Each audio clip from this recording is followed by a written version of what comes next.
something on your own. But I thought that let's talk on something much more important from the yogic tradition. You see, yoga has a lot of these, not sutras, they're not exactly sutras, but they have a lot of these very useful sayings that they would give you to meditate on. So, one of the best, and since it's going to be a new year, let us begin with one of them. One of my most favorite ones, in fact. Naveenam Naveenam Shanneh Shanneh. Yeah, new, ever new, every second, every moment. That is the optimal way to live. Naveenam Naveenam Shanneh Shanneh. New, ever new, moment to moment. Now, of course, people talk of having original mind, beginner's mind, fresh mind. Don't be hemmed in by what you have thought and done. And yes, all those are absolutely true. But is it so easy? Is it so easy to just drop what we are? Because how much choice do we have in what we are? Now, many people think that they are all self-created, they are swayambhu, you know that. But the fact of the matter is, when you are going to be born, which part of the world, which language group, which community, what level of social affluence, what gender, what wonderful and spectacular, ghastly and horrible name you are going to get, what sort of education, what sort of food, what sort of clothes, is any of this ever in our control?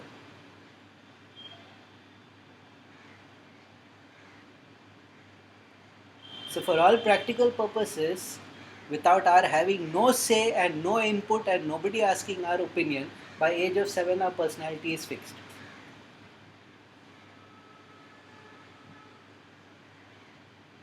What a dreadful thought.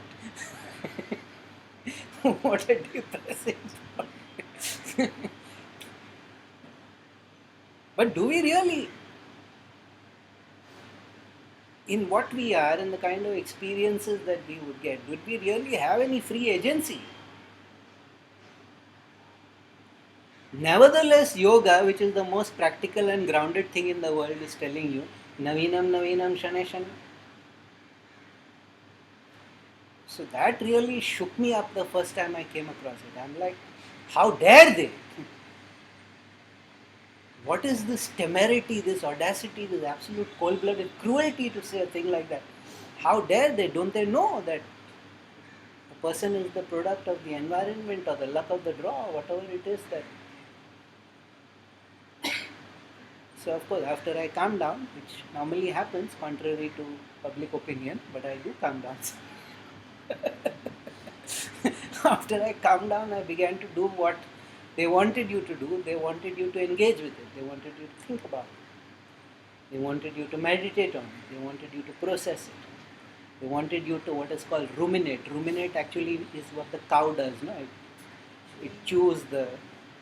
That's why they are called ruminant animals. Yes. So when we ruminate, we are chewing on that subject or that topic. So I ruminated on this. What could it mean? Because they are not stupid. They know very well that for all practical purposes our vasana samaskara and then our childhood experiences freeze us. Then, because it's just luck of the draw. I had an English medium school run by the Irish Christian brothers, and it was hardly 6 minutes walk away from my home. My parents went, and when I was 4 years old, and they filled in the form. Acha, both parents speak English, your son has got admissions. And up to class 12, I was being educated by Irish Christian missionaries and Australian missionaries, and they were some of the most spectacular human beings on the planet. They don't make people like that anymore. And even if they do, they don't enter into a missionary organization and spend time in education. So it was just pure and simple dumb luck.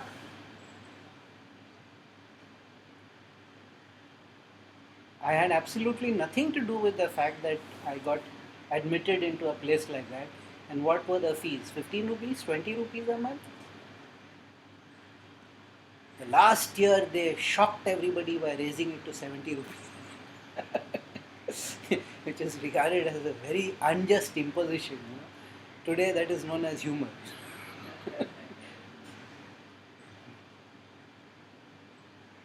So to the extent that chance plays an important role in life, to the extent that just the lucky break,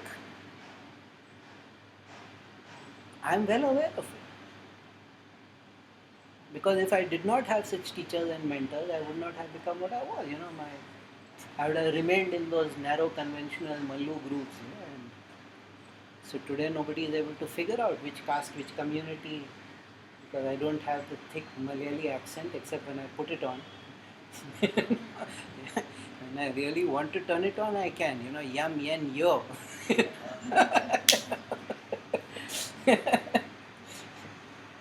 So my whole personality is an accidental occurrence or an accidental outcome. Yes, after you grow up, you can make a choice, but most people cannot. They are so trapped in the conditioning, they are so trapped in the environment, they are so trapped in, India's number one world famous all over India phrase, "Log kya kahenge," which has an equivalent in every Indian language, and which just basically completely destroys lives. Yes, it's very rare person who can break out of it. In my case, because I am so contrary, it was easy for me. But what are they saying when they say Naveenam Naveenam Shanneh Shanneh? What is the purpose of yoga? That is why I asked. Why do these people say that? Why is this a yogic discipline? Why is this offered in yoga as a part of the yogic teaching? Why is this phrase so important? Because it's a favorite. Yogis love that phrase. Then, over time, after ruminating, I figured out this is what it means to be a human. This is what it means to be a human being functioning at an optimal integral level, where you're not functioning from your culture, you're not functioning from your famous Indian word background, you're not functioning from your gender, you're not functioning from your education, you're not functioning from any of the things which are external to you. You are functioning purely and simple from your authentic self.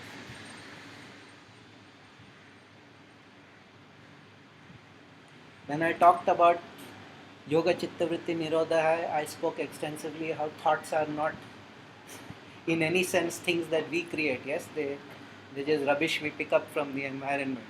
So again, it comes back to that. At the deepest level, it is always there. Yoga Chitta Vritti Nirodha. Naveenam Naveenam Shanneh Shanneh. If you see a situation, if you see a person, if you see something in front of you, can you respond authentically? That is all that it is saying. Or are you going to respond from your culture? Are you going to respond from your conditioning? Are you going to respond from the triggers? Because we all have triggers, yes? Certain things we cannot tolerate, certain things that we cannot. So, are you going to be free or are you going to be a slave?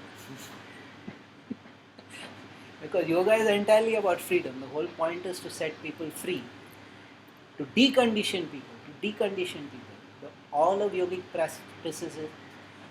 See, because yoga is very interesting in that it does not seek perfection. The seeking perfection is a terrible, ghastly blunder. Yoga uses the word purna, which means complete.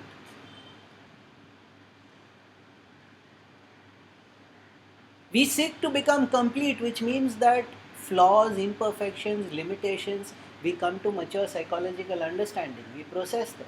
If they are really bad things, we get rid of them. If they are not so bad, we let them be. We accept, yes, that is who I am. That is my reality. That is my authentic truth.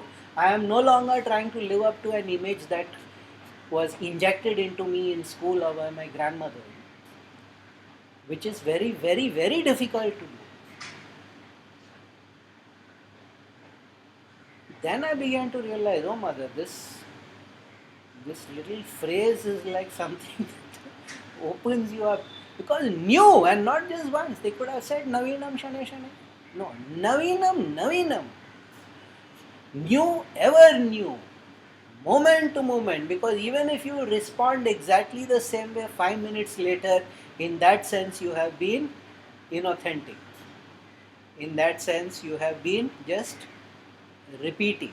In that sense you have been going back to memory. In one of our affirmations, I vow that no negative thought will enter my, why not mind?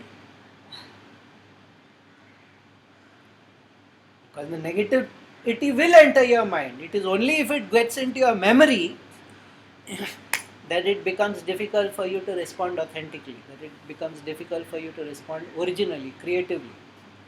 You cannot, yes, you can go to a cave in the Himalayas and then an occasional snake or a Himalayan snow leopard or something like that might disturb you. Then nothing will enter even your mind. But otherwise, if you are living a normal life, many things will enter your mind. But it's when they go into your memory. You know the Nataraja? He is dancing on one demon. What is that demon called? Anybody know? Apasmara, amnesia. He is dancing on forgetfulness. He is dancing on unawareness.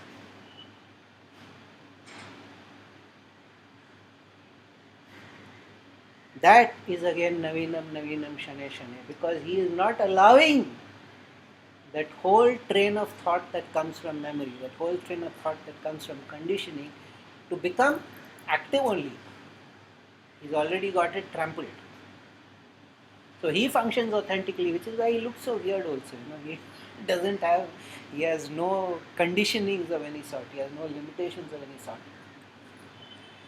So if you really start looking at it and you really start checking your responses to any kind of situation, you will realize how much it is just stimulus response, and it is not even real response, it is habitual response. It is just something that we are triggered. We are just in the habit of responding in a particular set of vibrations, or we were told somewhere that this is how a good person is, therefore we have to be a good person, or we have to be a generous person, or we have to be a kind person. And is that what you really wanted to do at that moment? Does that really make you happy?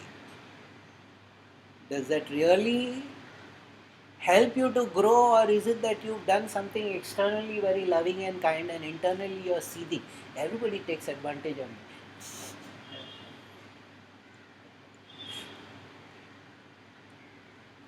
Yes, as women that's probably resonates more. Not that guys don't feel it either. So when it settled down, it took about a year or 2 years for the saying to settle down into me. Like, oh. Because everything in yoga is fundamentally awareness training. Every single thing they teach you. How to sit, what asana to do, what breath to do, what affirmation to say, what to meditate on. Every single thing is bringing the awareness.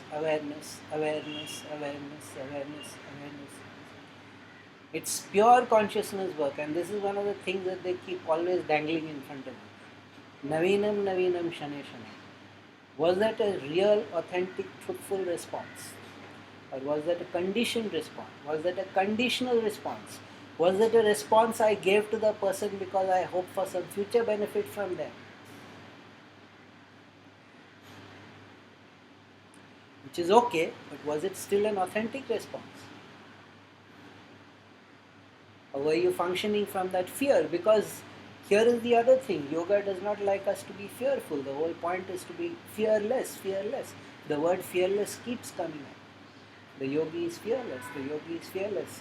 We are probably the only culture in the world which has a synonym for fearlessness, and we give it to God, Abhi. Shiva is called Abhi, the fearless. So only a fearless person can be Naveenam Naveenam Shanneh Shanneh, because if you are fearful, you will be calculating.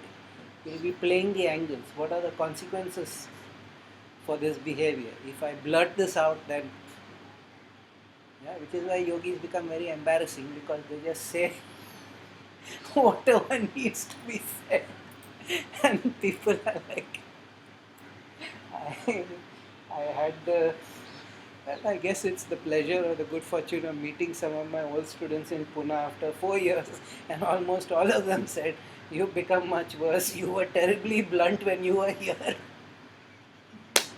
Now you don't even wait. It just you just say it." I'll give a, I'll give a like a, it's a personal example. It doesn't reflect very highly on my compassion, but it is a Naveenam Naveenam Shanneh Shanneh. So I was meeting a friend of mine, and she was going through some. So I had decided only that I will take that 2 hours, 3 hours out and just focus on what is going on with her. Somebody else came to know that I am there. Can I come and join? And I said, no, I don't have any mind time for that person at the moment. I came here to meet you, and if that person comes and whatever is happening will get disrupted. So I'll say that you're leaving early. I said, no, you can say that I don't want to meet you. Like, I can't say that. I'm like, I have no problem if that person thinks less of me. It's fine. You can say that. I don't want you to lie on my behalf. No, I can't say that. And I just realized that 4 years back I would have probably lied. I would have said that, yeah, I have an early train or taxi to catch, and therefore I can't meet you. And I just let the person down gently. But after so many years of yoga and after so much Shakti, the minute you lie, your Shakti starts. So it's much easier to be unpopular rather than give up on the Shakti. But I just realized that, okay, this much has changed, that I'm very clear. Another person, I said very clearly, I'll meet you, but I'm not meeting your mom. Yeah, thank you.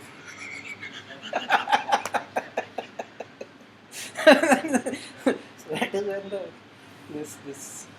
this feedback I got, that you were terribly blunt in Pune, but now you become impossible. So it's fine. I mean, I don't want to be any other way. I don't want to lie.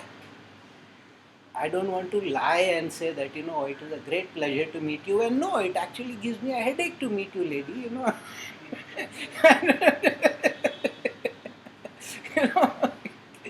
so that I think is in part because of my Naveenam Naveenam Shanneh Shanneh, my meditation on it. Whatever is at that moment truthful, whatever is at that moment authentic, and because the mind is still, when I talk also, unless that thing comes, it's not something that I am repeating. It just comes from that authenticity of the moment. So, what can we do? How can we ensure that we don't function from conditioning? How can we ensure that we don't function from memory? Only one way. We have to do breathing and we have to do meditation. These are the only two things that change. These actually bring about new neural pathways. They actually decondition you first. All your habitual patterns are uncoiled inside you. New patterns are in place. That is better. They are more healthy and more functional patterns. So in real terms, I have never seen anything. Because all systems of personal transformation will 100% work for 30% of the population. For 30% it will work haphazardly, for 30% there will be no benefit at all. The only one thing I can say with full certainty, that if the person practices, it will change them. Change the breath, the person changes. Change how you breathe, the person changes. So I don't even try telling people to do anything else. They want to fix their life, you have to change the way you breathe. Because if your life was perfect the way it is, you would already be breathing optimally. You want to change it, life does not change until the way you breathe changes. Change the breath, change the life. Change the breath, change the life. So one of the big things for Naveenam Naveenam Shanneh Shanneh is the breath. Until the breathing changes, you cannot really start acting differently. You cannot start acting, feeling differently, thinking differently. Because until your breath changes, your body has a habitual set of responses. and your mind is part of your body. That also I explained last week. So somebody says a word or a phrase, or they describe a situation where you're triggered, and those habitual responses fall into place. Only by doing the Kriya, only by doing the Pranayama can you break that pattern of habitual response. It completely shakes your inner organism and it just wipes it out. It just keeps wiping out, wiping out, wiping out, wiping out. And meditation, it goes much deeper. The reason why we need to do breath is, if we do meditation without the breath, then in many cases all our bad habits are first strengthened by meditation. Many places they teach only meditation. They don't teach the breath. But that's also wrong. It must be breath, meditation, affirmation. Because everything that is negative about you will just become strengthened in your meditation. And if you do only the breath, if you do only the Kriya, first thing that happens is megalomania. Because the Shakti starts moving and that's it. Everybody thinks we are now Jagat Mata, or Jagat Pita. First thing that activates within 3 weeks, megalomania. Just because the Shakti is moving little bit, they start feeling we have become, they start expanding, the Pranayama Kosha starts expanding, and they feel, God is so ineffective and inefficient, I shall fix the world. So the combination of breathing and meditation is very important. Whenever we wish to bring about lasting change in a person, the combination of breathing and meditation is very important. One or the other, meditation of course, in the long term meditation is enough, but 3-4 years, everything that is negative about you gets strengthened. Then after that, because your body is now used to calmness and stillness, slowly it starts subsiding. But otherwise it actually becomes a mountain. What was just a little hillock becomes a mountain of trouble and pain and negativity. And these are the things that people don't say, though nowadays they are writing books, dangers of meditation and things like that. Hidden danger. Because they are seeing this megalomania and this problem that your negative side is amplified. Your negative side is enlarged in this amazing manner. So those are the reasons why people say, you started your spiritual process, but you just become such a pain now, it becomes so much worse. So the Kriya and the meditation have to go together. Kriya and meditation have to go together. Then there is genuine transformation. There is genuine transformation. Then you can lay claim to saying Naveenam Naveenam Shanneh Shanneh. Otherwise, so it's, yes, of course, the Zen Buddhists and all those people, they would also talk about all this. In fact, it's a very Zen attitude, Naveenam Naveenam Shanneh Shanneh, beginner's mind, fresh mind, those kind of things. But even they know, without breathing, without meditation, it is not possible. The breath has to change. I keep coming back to it because breath is the most important thing in life. Catch hold of it and change it, everything else in life follows. Everything else in life follows. Breath is the most important thing in life. Till we die. After breath, there is death. So, in that sense, when you engage with something like Naveenam Naveenam Shanneh Shanneh and you think about it and you understand it, the first thing that I did was do the Kriya very sincerely. There is no other way. Because I've done all the other systems, I've tried all the other ways to change the habit and break the habit and get into new ways and develop better methods of functioning and keep the journal and till the breath changed, all of that was just 1 week, 2 weeks, maybe 1 month, and then back to square one all over again. The minute the breath changed, so in a deeper sense, that is why it is a saying that is usually taught in the pranayama schools. They teach. How do you know the breath has changed? You know. How do you know that you have changed? External input first. Everybody communicates to you. Yeah? She's lost 4 kilos with her breathing. She's just finished and she's asking, 10 हफ्ता हुआ है 4 kilo कम हुआ है. See the immediate impact. You're eating less. Why are you eating less? Because your body is now breathing more efficiently. The nourishment that should have come just from the prana and the air, it is finally getting. It is not getting from the dead prana, which is food. Food is very dense and dead prana. So, but in times, give it say like 2 years or so, and you can distinctively feel the difference. Easy way to test is, okay, let me climb up say 7 or 8 stories. Will I be out of breath at the end of it, or will I still be? You will be stunned. You will absolutely be stunned, because without doing any exercise, just by doing the Kriya, you find that your breathing rate is not going up. How did this happen? How did I just walk up 7 stories and I'm not. So that's a physical test. That's a gross level physical test. But those other things, the breath changes. The breath changes and people change. Now, whether they do it consciously or because of life circumstances, but when people change their behavior, their breath certainly changes. It is very, very, it's 100% taken for granted in yoga. If a person suddenly starts sliding into some reason, which is why the first question they ask you is, doing the Kriya? No.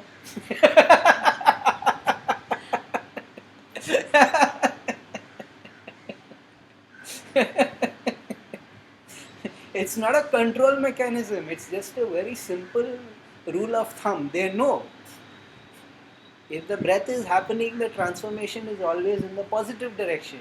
If the breath is not happening, it is backsliding, because in yoga there is no such thing as a plateau. You are either growing or you are sliding. Yes, inside there is a plateau where the energy is building up, but even that is building up or declining. There is no such thing as stasis in yoga. You keep coming to higher and higher levels, and each time the process begins again. The process begins again. So you can never say, okay, now let me press the pause button on this and then resume. No. If you press the pause button, it's the downward slide. So we need to be aware of these things. That is also Naveenam Naveenam Shanneh Shanneh, but in the in the ulti disha, in the opposite direction. Yeah, so since it's going to be a new year, and next year is what, the year of the horse in Feng Shui, I thought nice. We should have this is the year of the snake, so thought we should have a new way of doing. So the core issue is, do your Kriya. I could have saved myself all this time and said 3 words. Do your Kriya.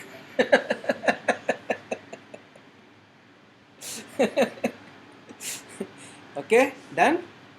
Yeah. Sarvam Shanti.